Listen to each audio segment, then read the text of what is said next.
ঢাকায় 40 স্থানে মিছিল এক স্লোগান জয় বাংলা ইউনূস সরকারের পদত্যাগ চাই সমন্বয়ের রাজনীতি দরকার দেশের জন্য কাজ করতে হবে নিজের জন্য নয় মিছিল 10 মাসে ঢাকায় 3000 নেতাকর্মী গ্রেফতার অর্থদাতাদের খুঁজছে পুলিশ স্বাক্ষরের পর সংশোধনের কোনো সুযোগ নেই রাশেদ খান খারাপ সময় যাচ্ছে বাংলাদেশের জন্য এমনকি সামনের সময়টা খুবই খারাপ যাবে ডক্টর মোহাম্মদ ইউনূসের সতর্কবার্তা ইতিমধ্যে আপনারা জেনেছেন যে আগামী নির্বাচনকে কেন্দ্র করে বড় ধরনের কোনো কিছু ঘটতে পারে এমনকি পশ্চিমা মিডিয়াগুলো তারাও কিন্তু মাঝে মাঝে বলে ইভেন গেল কয়েকদিন আগে যে পৃথিবীর উন্নত দেশগুলোর যে দূতাবাসগুলো বাংলাদেশে আছে বিশেষ করে মার্কিন যুক্তরাষ্ট্র সহ অনেকেই বলছিল তাদের দেশের নাগরিকদেরকে নিরাপত্তা নিজেরা মেকশিওর করা বিভিন্ন ইস্যুতে নাক না গলানো অথবা বিভিন্ন সভা সমাবেশ সেমিনার এগুলো থেকে দূরে থাকার জন্য তাকে আপনি ব্যান করেননি তাকে কেন আপনি করতে দেবেন না আপনি জাতীয় পার্টিকে ব্যান করেননি আপনি কেন করতে দেবেন না আর ব্যান যে করবেন জাতীয় পার্টি কিসের উপর ব্যান করবেন আমি কি আইন ভঙ্গ করেছি আমি যদি 2024 নির্বাচনে যদি ধরি যে এটা আমরা করেছি এটা থেকে কোনো আইন ভঙ্গ হয়েছে আপনি বলতে পারেন জনগণের প্রত্যাশা অনুযায়ী মানে জনগণ দেখবে সেটা আমরা ভোটে যাবো জনগণ মনে করবে যে উনি ভালো কাজ করেনি উনি আমাকে ভোট দেবে না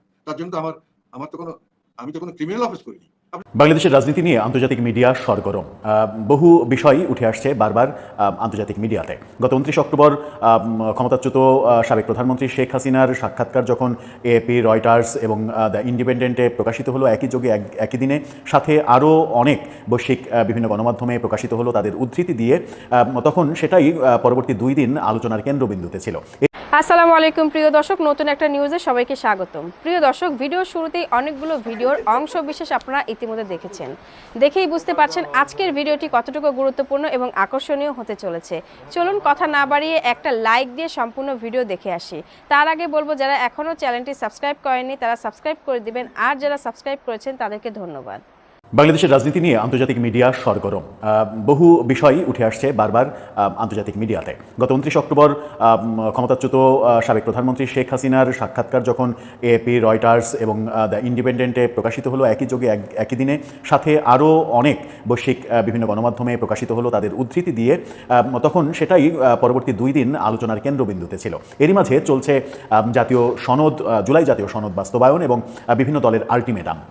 এরই মাঝে আমরা দেখেছি যে জামাত আলটিমেটাম দিয়েছিল গতকালকের মধ্যে গণভোটের তারিখ ঘোষণা করার ব্যাপারে, কিন্তু সরকারের পক্ষ থেকে আমরা কোনো ঘোষণা দেখিনি। কোনো ঘোষণা যখন দেখিনি তখন পরিস্থিতি কোন দিকে যাচ্ছে। এরই মাঝে ডয়েচে ভেলে জার্মান গণমাধ্যম তারা নিশ্চিত করেছে যে সরকারের উপদেষ্টা পরিষদের মধ্যেই এক ধরনের ভোটাভুটি হয়েছে এবং সেখানে গণভোট জাতীয় নির্বাচনের দিন একই দিনে হওয়ার পক্ষে বেশিরভাগ উপদেষ্টা মতামত দিয়েছেন। সেই ক্ষেত্রে উপদেষ্টা পরিষদ থেকে অর্থাৎ প্রধান উপদেষ্টা যেটা ঘোষণা দেবেন সেটা জামাতের বিপক্ষে চলে যাবে এরকম ধারণা প্রাথমিকভাবে তৈরি হতেও পারে, কিন্তু প্রধান উপদেষ্টা এবং সরকারের বিভিন্ন কর্মকাণ্ড কিন্তু সেটা বলে না যে তারা সত্যি সত্যি জামাত কিংবা এনসিপির রাজনৈতিক অবস্থানের বিপক্ষে তাদের অভিমত কিংবা তাদের সিদ্ধান্ত জানাবে। তাহলে কি পরিস্থিতি হবে? ওদিকে বিএনপি কিংবা বিএনপির সমমনা দলগুলোই বা কি অবস্থানে রয়েছে?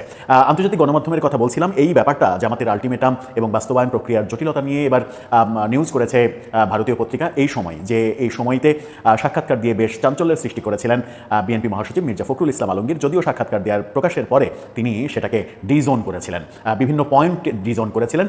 একবার বলেছিলেন সাক্ষাৎকারী আরেকবার বলেছিলেন যে এই কথা বলিনি, এরকম নানা কথা বলেছিলেন। তার সেই মন্তব্য নিয়ে একটা জলঘোলা পরিবেশ তৈরি হয় এবং তার মন্তব্য বিতর্কের সৃষ্টি করে এবং বিশ্বাসযোগ্যতা হারায় তার মন্তব্য, কারণ তিনি বিভিন্ন সময়ে বিভিন্ন রকমের মন্তব্য ইদানিং করছেন যেগুলো একটার সঙ্গে আর একটা মেলে না। এই সময় যেটা বলছে সেটা খুবই গুরুত্বপূর্ণ, অর্থাৎ বাংলাদেশের রাজনৈতিক পরিস্থিতি ঘোলাটে পরিবেশের দিকে যাচ্ছে। সেটা নিয়েই বোঝার চেষ্টা করব জামাতের আলটিমেটাম, বিএনপির অবস্থান এবং বিএনপির সমমনা দলগুলো কি বলছে সেগুলো আলোচনা করে বোঝার চেষ্টা করব কোন দিকে যাচ্ছে পরিস্থিতি। থাকবেন পলিটিক্স টিভির নিয়মিত আয়োজনে। দর্শক, বলছিলাম ভারতীয় গণমাধ্যম এই সময়ের কথা। বাংলাদেশের বর্তমান যে রাজনৈতিক পরিস্থিতি তৈরি হয়েছে সেটা যে একেবারে ঘোলাটে, সেটা যে একটা মানে সাংঘর্ষিক পরিস্থিতির দিকে যে কোনো সময় চলে যেতে পারে এবং সরকারের সিদ্ধান্ত যে পক্ষেই যাক না কেন অপরপক্ষ সরকার বিরোধী আন্দোলনে চলে যাওয়ার সম্ভাবনাও যে রয়েছে সেগুলো উড়িয়ে দেওয়া যায় না। এরই মধ্যে এই সময় যেটা তারা শিরোনাম করেছে সেই শিরোনামটা এমন: জামাতের আলটিমেটাম, সনদ নিয়ে কোন্দল বাড়ছে। নভেম্বরেই গণভোটের দিন ঘোষণার জন্য প্রধান উপদেষ্টা প্রফেসর ইউনূসকে 24 ঘন্টার আলটিমেটাম দিয়েছিল জামাত, যে আলটিমেটাম গতকালকে শেষ হয়ে গেছে। গতকালকের মধ্যেই তারা পরশুদিন দাবি করেছিল যে আজকের মধ্যেই, না হলে আগামীকালকের মধ্যেই গণভোটের তারিখ ঘোষণা করতে হবে, কিন্তু সরকারের সেই ঘোষণা আমরা দেখিনি। যেদিন তারা এই দাবি করেছিল সেদিন উপদেষ্টা পরিষদের একটা জরুরি মিটিং হয়, যে মিটিংয়ের খবর সাধারণভাবে বাইরে আসেনি খুব একটা, কিন্তু ডয়েচে ভেলে নিশ্চিত করছে সেই মিটিংয়ে বেশিরভাগ উপদেষ্টা জাতীয় নির্বাচনের দিন একই দিনে গণভোটের ব্যাপারে মতামত দিয়েছেন, কিন্তু প্রধান উপদেষ্টা সেটা ঘোষণা করেননি। তার এই ঘোষণাকে কেন্দ্র করে রাজনৈতিক পরিস্থিতি কোন্দল হবে এবং জামাত যখন আলটিমেটাম দিয়েছিল এবং গতকালকে আলটিমেটামের টাইম শেষ হয়ে গেছে, তখন আজকে জামাত কি করে, আজকে থেকে জামাতের অবস্থান কি হয়। এনসিপি এই মুহূর্তে মনে হচ্ছে যে জামাতের আবার মিত্র শক্তিতে পরিণত হয়েছে এই জুলাই সনদ ইস্যুতে। মাঝখানে কিছুদিন জামাতের সঙ্গে তিক্ততা আমরা দেখেছি, কিন্তু এখন আবার দেখছি যে তাদের সঙ্গে বেশ ভালো মিলে যাচ্ছে, অনেক কিছু মিলে যাচ্ছে। এবং এনসিপির পক্ষ থেকে এটাও ঘোষণা করা হয়েছে যে যারা জুলাই সনদের পক্ষে থাকবে তাদের সঙ্গে আমরা থাকবো, যারা বিপক্ষে থাকবে তাদের সঙ্গে থাকবো না। কিছুদিন আগে পর্যন্ত, মানে একদিন আগে পর্যন্ত মনে হচ্ছিল যে এনসিপি সত্যি সত্যি বিএনপির সঙ্গে জোট বাঁধতে চলেছে, কিন্তু এই জুলাই সনদ ইস্যুকে কেন্দ্র করে এখন আবার মনে হচ্ছে যে তারা আবার জামাতের দিকে ঝুঁকে পড়ছে। আদতে রাজনৈতিক অবস্থান কার কি হচ্ছে শেষ পর্যন্ত সেটা বুঝে ওঠা মুশকিল। বিএনপির বিভিন্ন সূত্র যেটা বলছে সেটা হচ্ছে জামাতের এই নভেম্বরে গণভোট চাওয়ার কৌশলটা এবং এনসিপির এই মানে কৌশলটা মূলত বিএনপির সঙ্গে এবং সরকারের সঙ্গে একটা দর কষাকষি। সেই দর কষাকষি হচ্ছে সিটের দর কষাকষি। বিভিন্ন সূত্র বলছে, আনঅফিসিয়াল বিভিন্ন সূত্র বলছে যে জামাত অন্তত 70 থেকে 80টা সিটের গ্যারেন্টি চায়। 70 থেকে 80টা সিটের গ্যারেন্টি তাদেরকে দিয়ে দিলে তারা নির্বাচনের দিন গণভোট এই ব্যাপারগুলো মেনে নেবে। এনসিপি তারা অন্তত 20 থেকে 30টা সিটের গ্যারেন্টি চাই, সেটা পেলে তারাও বিএনপির যে অবস্থান সেই অবস্থান মেনে নেবে। এই ব্যাপারগুলো বিএনপি মানছে না এবং সরকার সমঝোতা করে তাদেরকে মানাতে পারছে না। এই কারণে এই কোন্দলটা তৈরি হয়েছে এবং এই কোন্দলটা সহসা মেটার কোনো উপায় নাই যদি বিএনপি এই ছাড়গুলো না দেয়। মানে তাদের চাহিদা অনুযায়ী ততটুকুই না, কিন্তু চাহিদার ম্যাক্সিমামটা অন্তত যদি বিএনপি দিতে না চায়, যেমন এর আগে আমরা জেনেছিলাম যে জামাত অন্তত 50টা সিটের গ্যারেন্টি চায়। বিএনপি মহাসচিবের এই পত্রিকাতে এই সময়ে সাক্ষাৎকারে বিএনপি মহাসচিব বলেছিলেন যে জামাত 30টি আসনের জন্য তাদের দেন দরবার করছে, তাদের চাহিদা দিয়েছে। জামাতের পক্ষ থেকে সেটা আবার প্রতিবাদ জানানো হয়েছিল। এনসিপির ব্যাপারেও বিভিন্ন সময় বলা হয়ে থাকে এনসিপি অন্তত 20 থেকে 30টা আসন চায়, কিন্তু বিএনপি এনসিপিকে ম্যাক্সিমাম 8টা আসন দিতে চায়, এর বেশি না। এই ব্যাপারগুলো নিয়েই তাদের মধ্যে একটা বড় ধরনের দ্বিমত তৈরি হয়েছে। এই দ্বিমত তৈরি হওয়ার কারণেই রাজনৈতিক যে উদ্ভূত পরিস্থিতি সেই উদ্ভূত পরিস্থিতি তৈরি হয়েছে বলে বিভিন্ন মহল আলোচনা করছেন। এই আলোচনার সত্যতা কতটুকু সেটা অফিসিয়াল মানে ভাষ্য না পেলে তো আর এটা বলা যাবে না যে এটাই সত্য। এগুলো সবই রাজনৈতিক বিভিন্ন গুঞ্জন, বিভিন্ন আলোচনা। কিন্তু রাজনৈতিক গুঞ্জন যেগুলো হয়, যেগুলো উঠে আসে, সেগুলো যে বেশিরভাগ সময়ই মিথ্যা হয় না সেটাও কিন্তু এর আগে আমরা দেখেছি। এই সময় তাদের পত্রিকায় যেটা বলার চেষ্টা করছে সেটা হচ্ছে যে এই দ্বন্দ্বটা ফের দেখা দিয়েছে অন্তর্বর্তী সরকারের জাতীয় ঐকমত্য কমিশনের সুপারিশ জমা দেওয়ার পরই বিএনপি, জামাত এবং এনসিপির মধ্যে নতুন করে মতভেদ ছড়িয়ে পড়ে।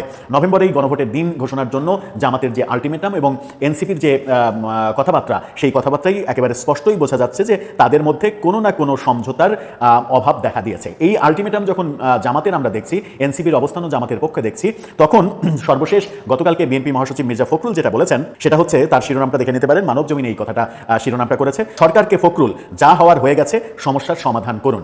অর্থাৎ সরকারকে তিনি বলছেন যে যা ঘটার তো ঘটেই গেছে, এখন সমস্যার সমাধান করে ফেলেন। আবার বিএনপির মিত্র হিসেবে চিহ্নিত মাহমুদুর রহমান মান্না, নাগরিক ঐক্যের চেয়ারম্যান, তিনি আবার অন্য কথা বলছেন। তিনি বলছেন নোট অফ ডিসেন্ট বাদ দিয়ে সরকার ও কমিশন জাতির সঙ্গে প্রতারণা করেছে। এই প্রতারণার কথা মির্জা ফখরুলও বলেছিলেন যে জাতির সঙ্গে প্রতারণা করেছে এই সরকার, প্রফেসর ইউনূস এবং ঐকমত্য কমিশন। রুহুল কবির রিজভী দাবি করেছিলেন যে বিএনপির সই করা যে সনদের পৃষ্ঠা, সেই পৃষ্ঠা ঐকমত্য কমিশন সরিয়ে ফেলেছে, সরিয়ে নতুন পৃষ্ঠা সেখানে সংযুক্ত করেছে। এগুলো কিন্তু খুব ভয়াবহ অভিযোগ। এই অভিযোগগুলো কেন আসছে সেটা মানে একটু ভাবলে বোধহয় বের হয়ে আসে যে এই অভিযোগগুলো আসছে মূলত তাদের মধ্যে রাজনৈতিক লেনদেনের সমীকরণটা এখনো এক জায়গায় আসেনি, তাদের সমঝোতাটা হয়নি।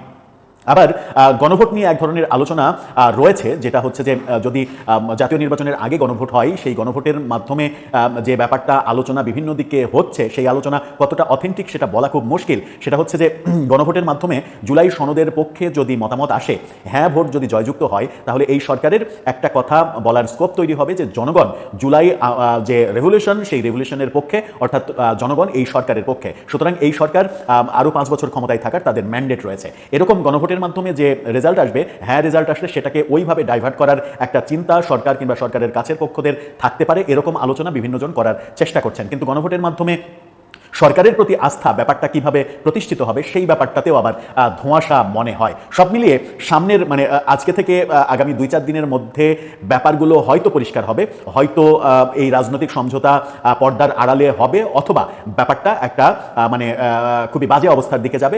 প্রফেসর ইউনূস যে দিকেই মানে যে সিদ্ধান্তই গ্রহণ করুন, গণভোট নির্বাচনের আগে অথবা নির্বাচনের দিন যে সিদ্ধান্তই গ্রহণ করুন না কেন, তাদের মধ্যে রাজনৈতিক সমঝোতা যদি না হয়, তাহলে একটা সাংঘর্ষিক পরিস্থিতির দিকে যাবে এবং সেই পক্ষ সরকারের বিরুদ্ধে আন্দোলন দানা বেঁধে তুলতে পারেন। এরকম আশঙ্কা করলে ব্যাপারটাকে উড়িয়ে দেওয়ার কোনো স্কোপ আদতে নেই। একটা খারাপ সময় যাচ্ছে বাংলাদেশের জন্য, এমনকি সামনের সময়টা খুবই খারাপ যাবে। ডক্টর মোহাম্মদ ইউনূসের সতর্কবার্তা ইতিমধ্যে আপনারা জেনেছেন যে আগামী নির্বাচনকে কেন্দ্র করে বড় ধরনের কোনো কিছু ঘটতে পারে। এমনকি পশ্চিমা মিডিয়াগুলো তারাও কিন্তু মাঝে মাঝে বলে, ইভেন গেল কয়েকদিন আগে যে পৃথিবীর উন্নত দেশগুলোর যে দূতাবাসগুলো বাংলাদেশে আছে, বিশেষ করে মার্কিন যুক্তরাষ্ট্র সহ অনেকে বলছিল তাদের দেশের নাগরিকদেরকে নিরাপত্তা নিজেরা মেকশিওর করা, বিভিন্ন ইস্যুতে নাক না গলানো অথবা বিভিন্ন সভা সমাবেশ সেমিনার এগুলো থেকে দূরে থাকার জন্য। এখন এর মাঝখানে গতকালকে ডক্টর মোহাম্মদ ইউনূসের বক্তব্যের পরপরই এখানে অনেক বিষয় সামনে এসেছে। আর বাংলাদেশ যে কোনো সময় যে কোনো বিপদে পড়লে সবার আগে যাদেরকে এটা মোকাবেলা করতে হবে তারা হচ্ছে আমাদের সেনাবাহিনী। আর এই মুহূর্তে সেনাবাহিনীকে ঘিরেও দেশে বিদেশে নানান ষড়যন্ত্র হচ্ছে। তো এই পরিস্থিতিতে আগামী নির্বাচন থেকে শুরু করে সামনে যে সময়টা, এটা একটা কঠিন সময়। তো আজকে আমাদের সেনাপ্রধানের একটা জরুরি বার্তা ছিল জাতির উদ্দেশ্যে যে বাংলাদেশ সেনাবাহিনীর যারা সদস্যরা আছেন তাদেরকে কঠিন চ্যালেঞ্জ মোকাবেলায় সতর্ক থাকার আহ্বান জানিয়েছেন। এখন এটা কেন? যেহেতু বাংলাদেশ নিয়ে এই মুহূর্তে ধরেন সীমান্তে মিয়ানমারের সাথে খুবই বাজে একটা সময় যাচ্ছে আমাদের, ভারতের সাথে ওইভাবে খারাপ না থাকলেও ইন্টারনালি হয়তো অনেক ইস্যুতে টানাপোড়েন আছে। এরপর ধরেন পাকিস্তানের এখানে আনাগোনা বাড়ছে। তো সবকিছু মিলিয়ে যারা শত্রু রাষ্ট্র বাংলাদেশের ক্ষতি চায় তারা টেকনিক্যালি এখানে অনেক কিছু ঘটানোর চেষ্টা করতে পারে। এর মধ্যে দেখেন আপনারা বান্দরবান খাগড়াছড়িতে সেনাবাহিনীর ক্যাম্প তৈরি করতে দেওয়া হচ্ছে না, সেখানে ইউপিডিএফ গোষ্ঠী সহ অনেকেই তারা নানান ধরনের ফন্দি কৌশল আসছে, বিভিন্ন জায়গায় তারা দ্বন্দ্বেও জড়াচ্ছে। চট্টগ্রামের হালি শহর সেনানিবাস artillery centre school regiment of আর্টিলারির 44তম সম্মেলনে আমাদের সেনাপ্রধান তিনি আপনার এই বক্তব্য দিয়েছেন।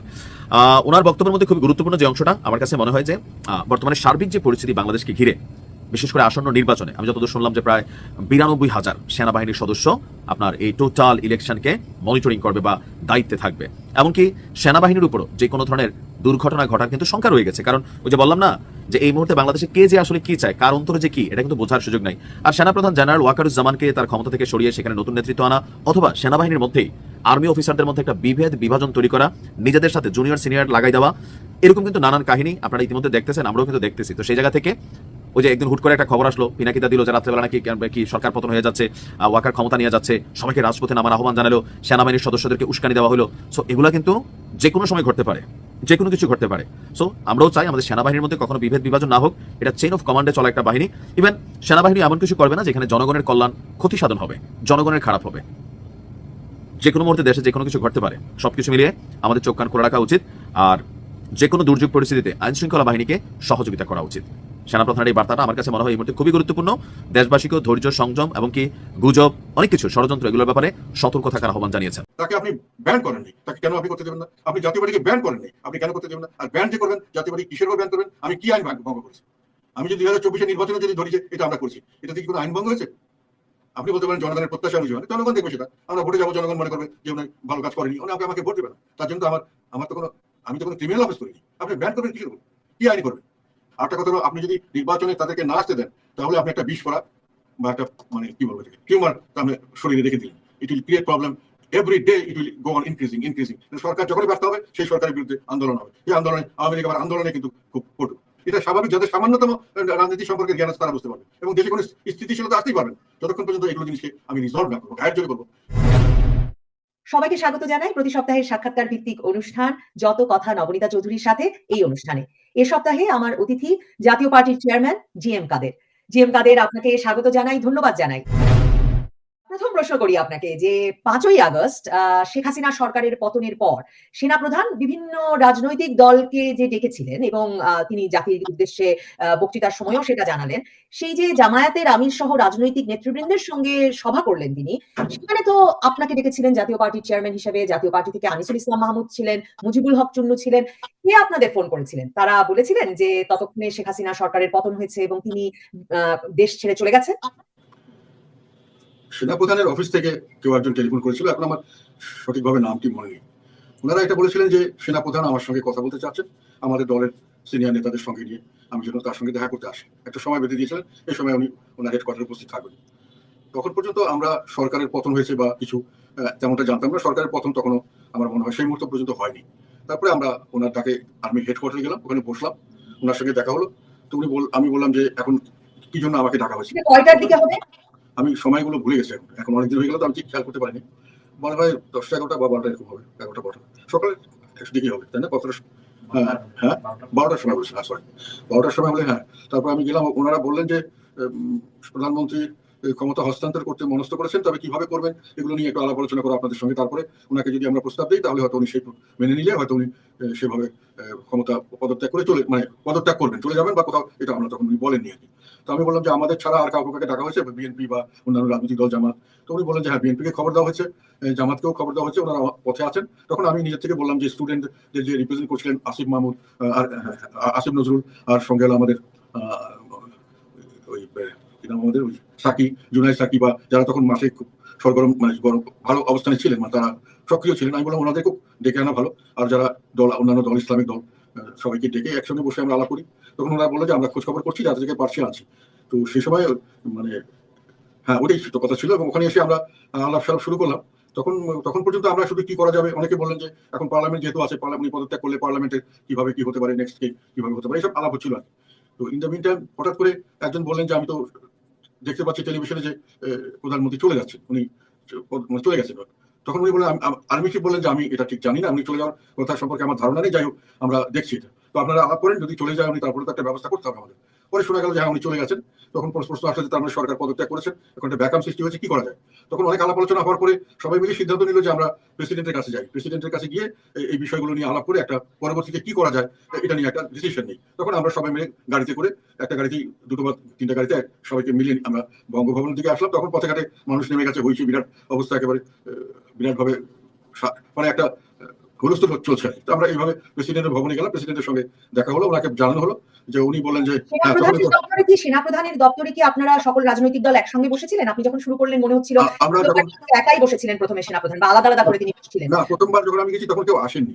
পরবর্তীতে মির্জা ফখরুল হাসান, মির্জা আব্বাস উনি আসলেন। তারপরে আবার জামাতের নেতা আসলেন, ওনার নামটা ভুলে গেছে।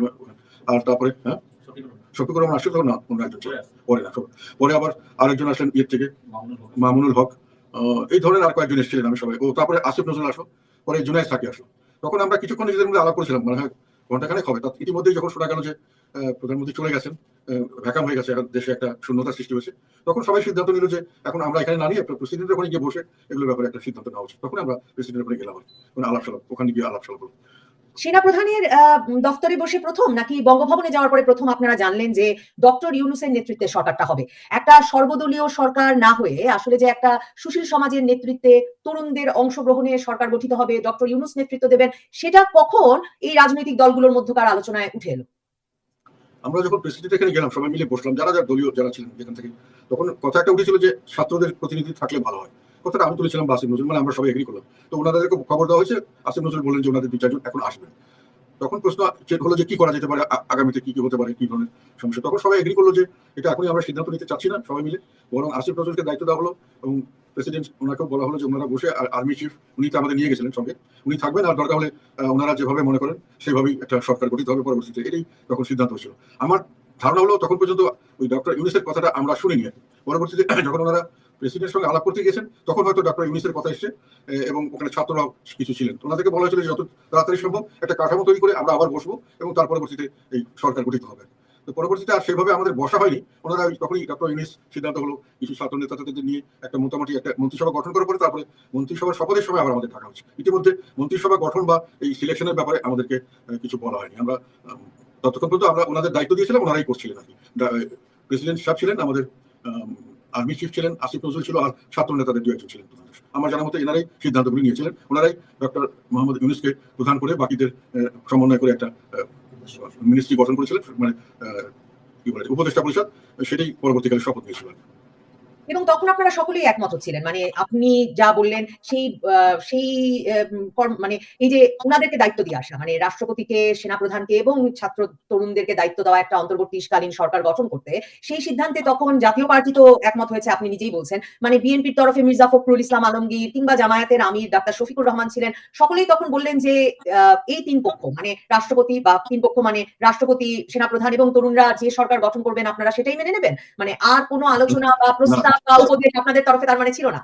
না, কথাটা ওরকম নয়। ঠিক কথাটা ছিল যে ওনারা একটা কাঠামো তৈরি করবেন, আমাদের সঙ্গে দরকার হলে আলাপ আলোচনা করবেন, আমাদের মতামত নেবেন দরকার হলে, মানে এরকম ধরনের একটা কথাই ছিল আর কি। তো ওনারা হয়তো ওনাদের সঙ্গে কারোর সঙ্গে হয়তো আলাপ করেছেন, আমি যতটুকু জানি।